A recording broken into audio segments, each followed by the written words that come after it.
Ya orang-orang tahu setelah dia sadar, cerita kenapa bisa jadi pingsan. Dia bercerita begitu.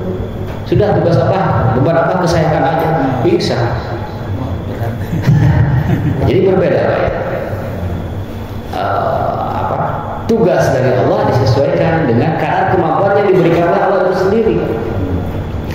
Nah, bangsa Allah berbicara seperti itu. Dunia ini tempat taklif, tempat kita diberi tugas, tempat kita melaksanakan tugas, dan tidak mungkin kita diberi tugas yang kita sendiri tidak mampu. Ketika ternyata tugas itu datang kepada kita, cek dohir kita tidak mampu, maka hapus, ganti oleh akidah, pasti kita mampu. Semuanya pasti bisa dengan cara yahtaju lil mujahadati zahirah wal batinah, memerlukan mujahadah zahir dan batin. Nah, kalau ada orang yang tidak mampu dan dia tidak bermujahadah, itu bukan tidak mampu, tapi sudah kalah sebelum perang. Komeok sama Mehdi kacau kayak jangan mereka harus ngerasa berat begitu. Nah, kata beliau semuanya pasti mungkin kalau mau melakukan mujahadah. Seberat apapun ujian hidup, seberat apapun realitas kehidupan, ternyata sudah masuk ke diri kita, sudah kena ke jiwa kita, sudah menimpa keluarga kita, yakinkan akidah pertama, kita mampu karena Tuhan sudah memberikan ini. Pasti ada solusinya, pasti ada caranya. Maka kita tinggal mencari caranya itu, melangkah. Ke guru tanya, sudah ada jawaban, amalkan caranya itu. Dan secara umum jawabannya adalah amalkan tarakat kalawan nyanyi. Ikhwani rahimakumullah. Kenapa harus ada mujahadah? Sementara orang lain tidak perlu mujahadah, begitu ya. Ahli dunia terutama non muslimah. Ya. Pengarsa menjelaskan ternyata tamayyaza ya tamayyazu liyatamayyazu bil mujahadah al khabisa minat thayyib. Untuk membedakan mujahadah ini antara yang baik dengan yang buruk. Kalau urusan baik dan buruk dalam fikih gampang Pak. Ya. Hal haram sudah jelas. Tapi dalam tasawuf ini yang muskil, yang sulit. Ini baik, ini baik. Sementara tasawuf harus mencari yang paling baik. Bukankah menambah-nambah di dalam tawasul, kita menambah kepada guru kita yang lain itu baik? Nah, ya. Kenapa banyak orang yang menyimpang? Karena ditanya, mereka itu tidak menyimpang, tidak sadar menyimpang, mereka tetap menganggap baik. Dan itulah kesulitan di dalam tasawuf. Kalau gampang tidak. Bukan hanya orang awam kan? Orang-orang yang berilmu banyak yang terpeleset. Contoh nanti di sholat Lailatul Qadar, secara zahir niat usolli sholat Lailatul Qadar, niatnya usolli sunnatan Lailatul Qadri. Satu, itu benar menurut ilmu nahwu secara umum, sunnatan Lailatan. Jadi taukid atau badal. Yang kedua usul sunnata Lailatul Qadri, jadi idhofah. Disuruh yang lain usul sunnatan Lailatul Qadri. Bagi ahli ilmu mah muskil ya teman. Ma'ah Lailatul, sementara yang dianggap benar sebelumnya sunnatan Lailatul dan sunnata Lailatul gitu. Itu dalam merumuskan buku Amaliyah Ramadan ya, yang sudah tersebar, buku 1 Ramadan. Pas saya menulis itu, ini tulisan. Metode saya dua sebenarnya ketika harus mengedit.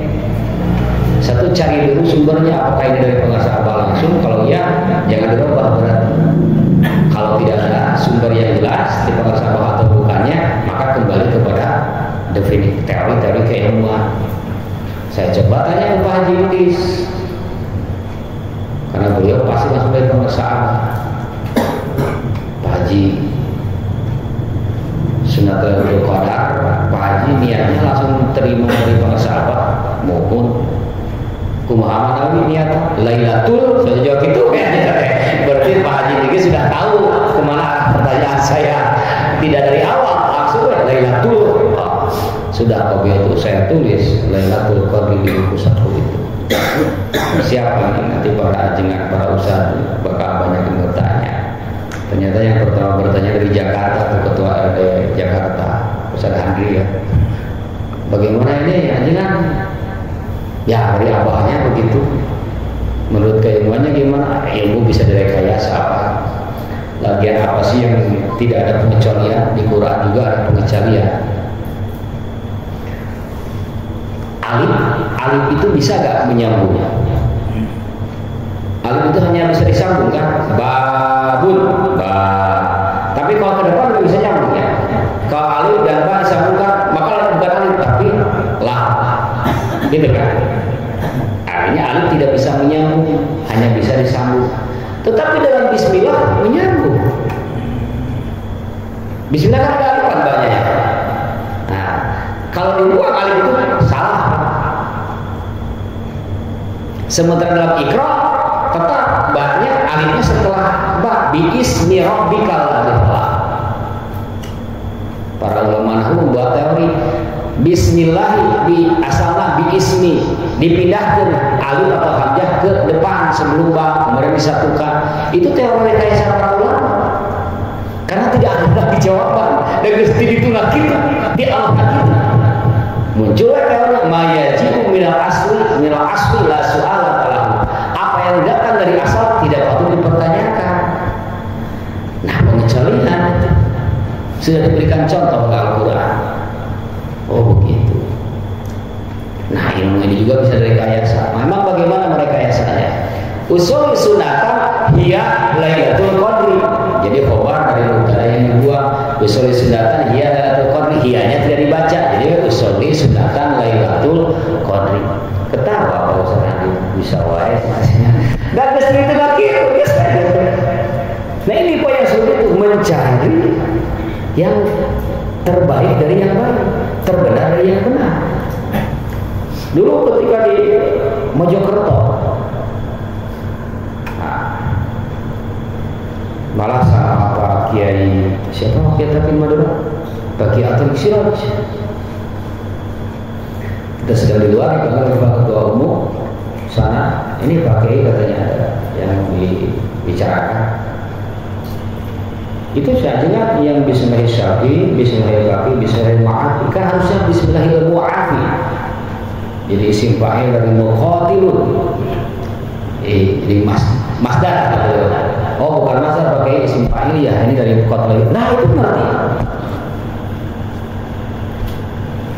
kita belum selesai bicara keburu jadwal naik memberi materi upgrading. Ahli materi upgrading nggak dibahas. Karena belumnya juga ada. Setelah selesai ngobrol lagi. Oh jadi begitu ya. Iya, kita juga kalau saya menggunakan doa itu dari warisan ijazah dari guru-guru dari Galunggu, saya pakai Bismillahirrahmanirrahim. Tetapi ketika di khotamah dan ketika mandi itu ya jangan dari para sahabat Bismillahirrahmanirrahim. Karena dari gurunya seperti itu. Guru-guru kita juga di Galunggu, guru-guru sepuh menerima ijazah dari para gurunya, ketika salah dengan kaidah nahwunya mereka tidak berani berubah. Karena di situ ada jejak para ulama, para ulia.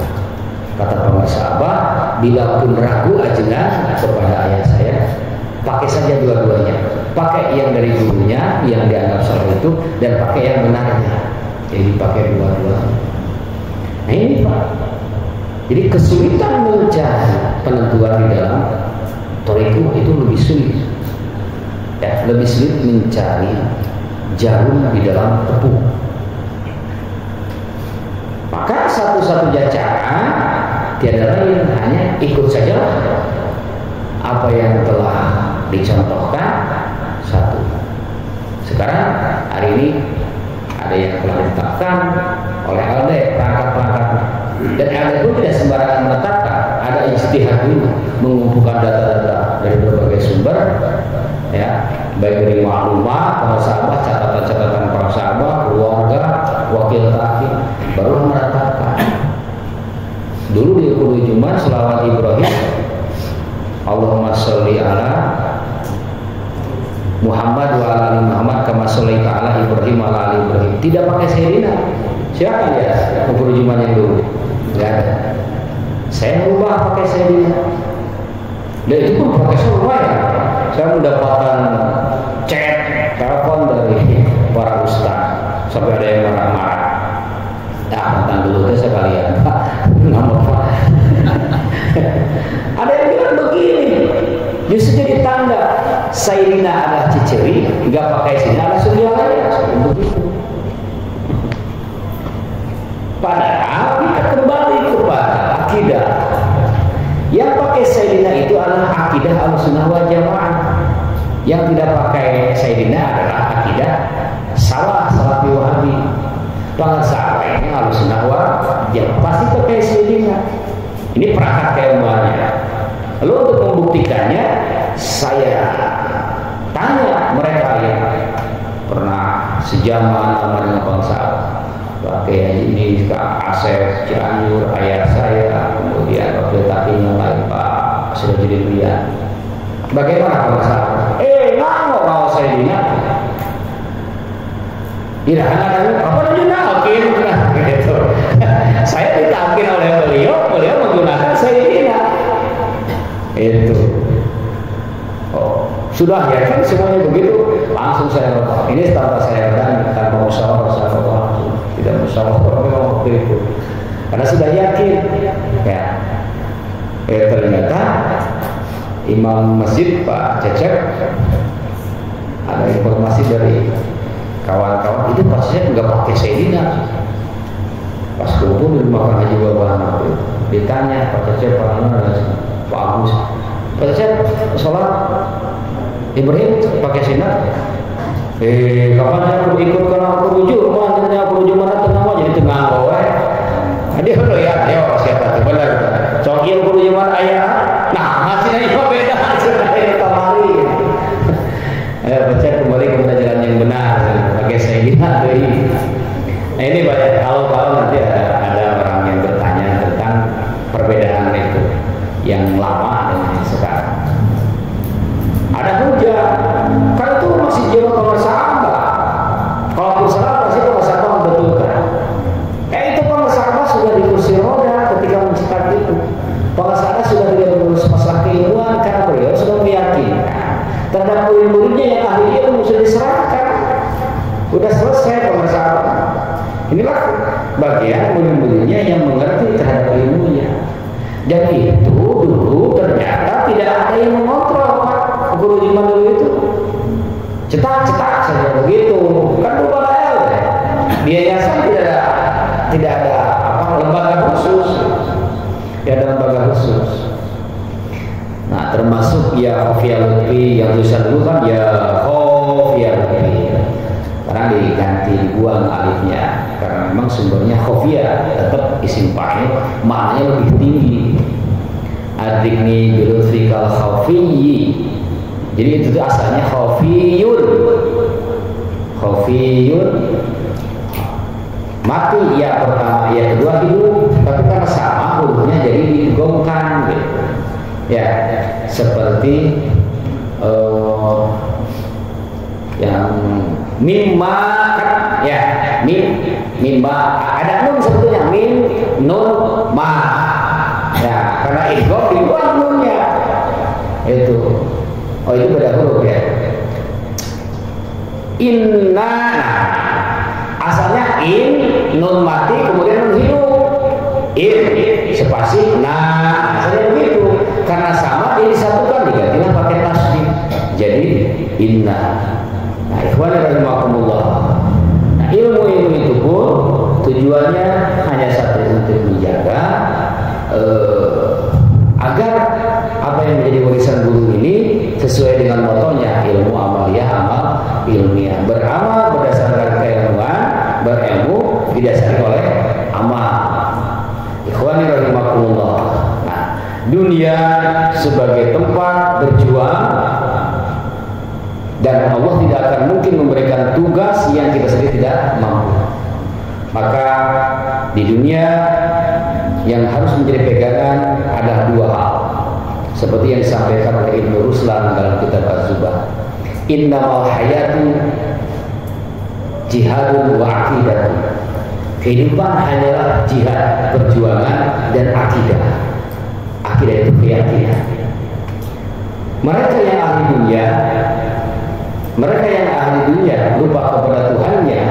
Kenapa? Habis-habisan membela dunianya, materinya, perusahaannya, sampai mengorbankan nyawa, menghalalkan darah, bahkan ada yang mengorbankan keluarga, istri atau anaknya. Kenapa begitu?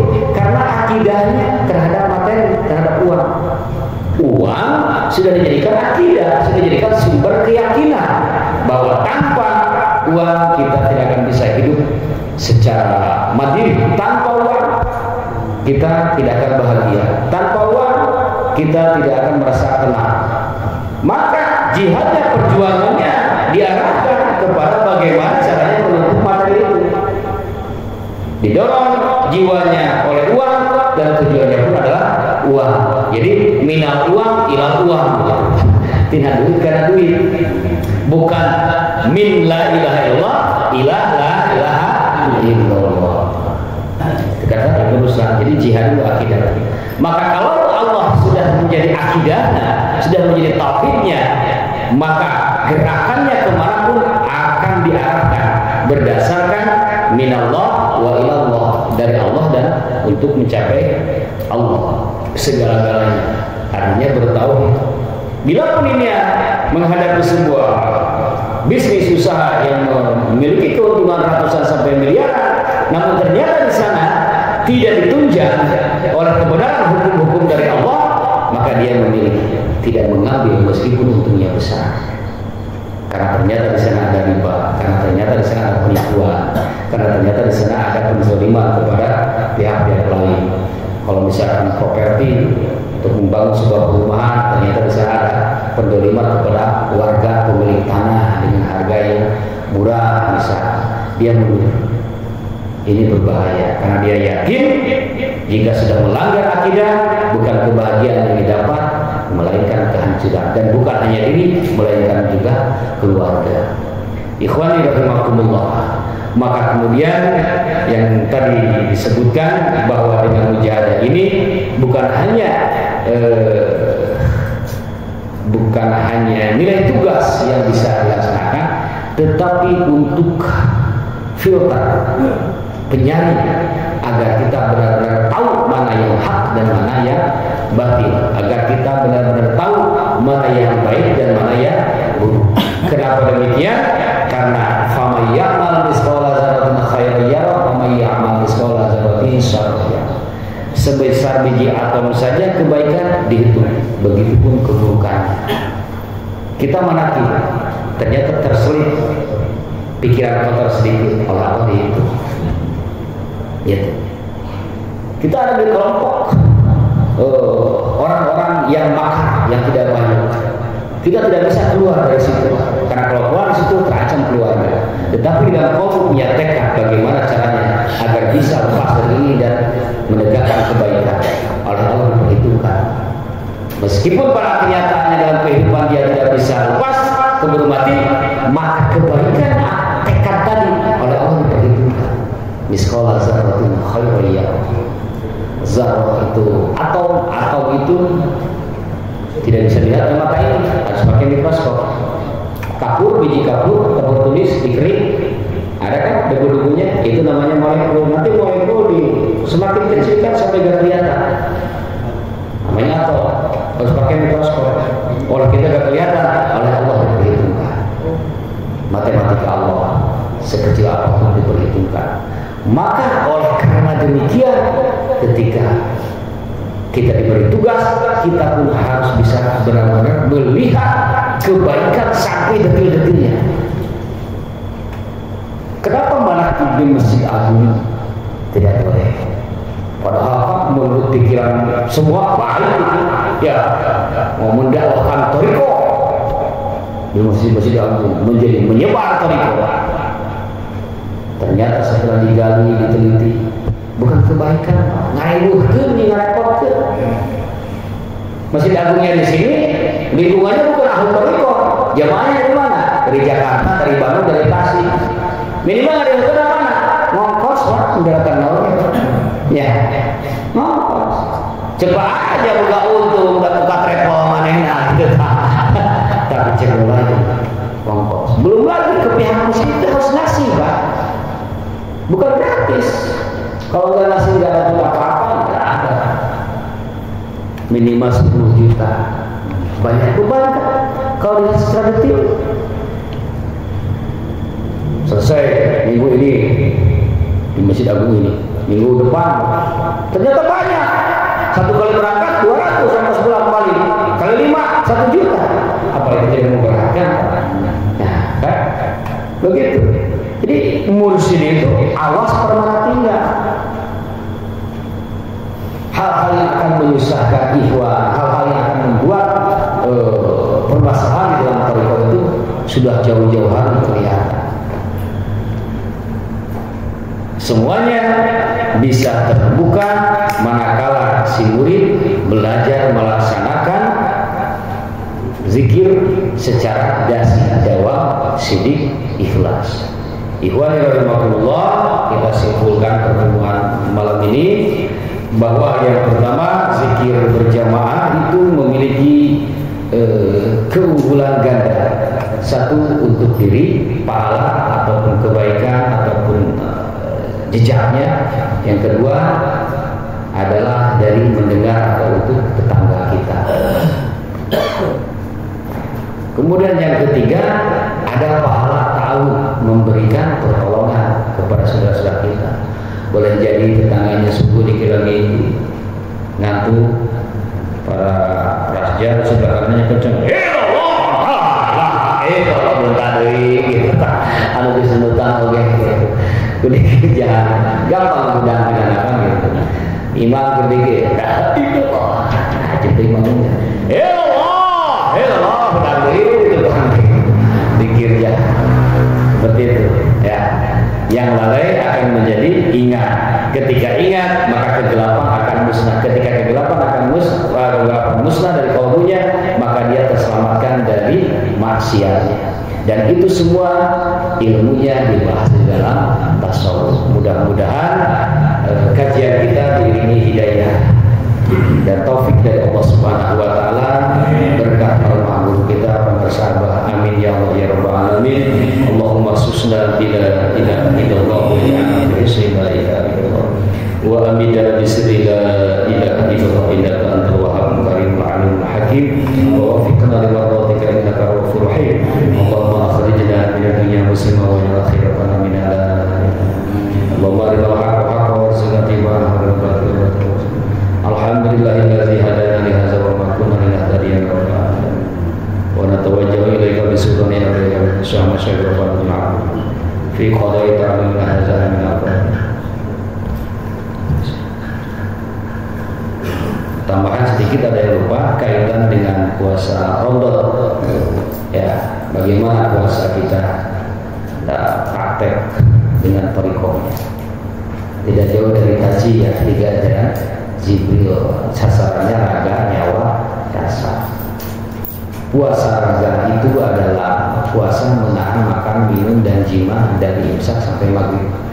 Itu puasa raga, disebutnya puasa syariat. Imam Ghazali menyebutnya puasa awam. Puasa nyawa, puasa ruh adalah menjaga pikiran dari ghibah, fitnah, adu domba, pikiran kotor, pedih, terus maksiat lainnya. Ini nyawa. Semuanya diarahkan karena kehendak Allah Subhanahu wa taala. Ini puasa thariqah. Al-Ghazali menyebutnya puasa khos. Puasa rasa adalah puasa agar rasa tetap sadar dilihat oleh Allah, dan batalnya manakala rasa tidak sadar dilihat oleh Allah. Nah, ini puasa hakikat. Al-Ghazali menyebutnya puasa khawasil khas. Di mana posisi kita? Tinggal kita sendiri yang menilai. Maka harapan kita sedikit-sedikit ya, bertahap kita puasa tidak hanya dari menahan lapar dan minum, tetapi puasa pikiran juga, puasa ruh juga, supaya masuk kepada puasa tingkat khos atau puasa toriko. Oh, ternyata pikiran tidak bisa belum terus saya ayat dikira disikir ayatnya saya itu saya itu. Nah, di sana diperbaiki semua, malas dengan rajin, pedit dengan dermawan.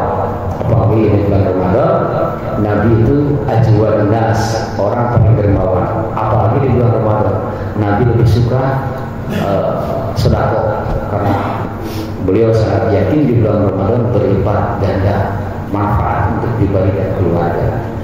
Mudah-mudahan kita bisa bersama-sama melaksanakan puasa minimal tingkat khos, gitu. Sehingga luar Ramadan kita mendapatkan prestasi Ramadan, yaitu al-muttaqun la'allahum tattaqun. Dan untuk mencapai itu,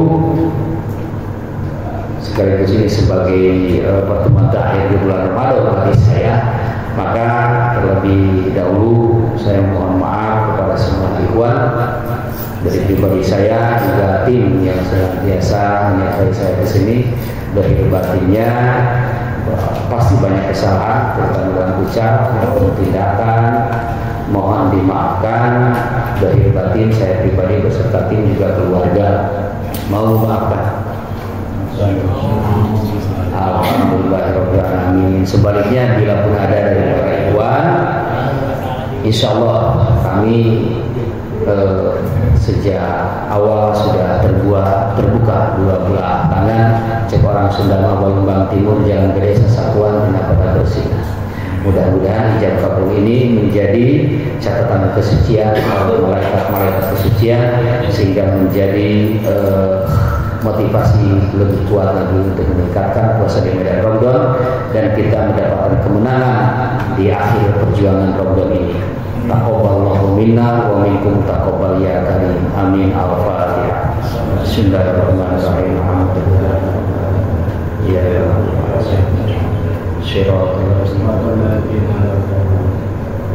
Hadanallahu wa iyyakum ajma'in. Wassalamualaikum warahmatullahi wabarakatuh. Enggak, kalau bertanya itu ya mujibat da'awat, saya mujibat da'awat ya.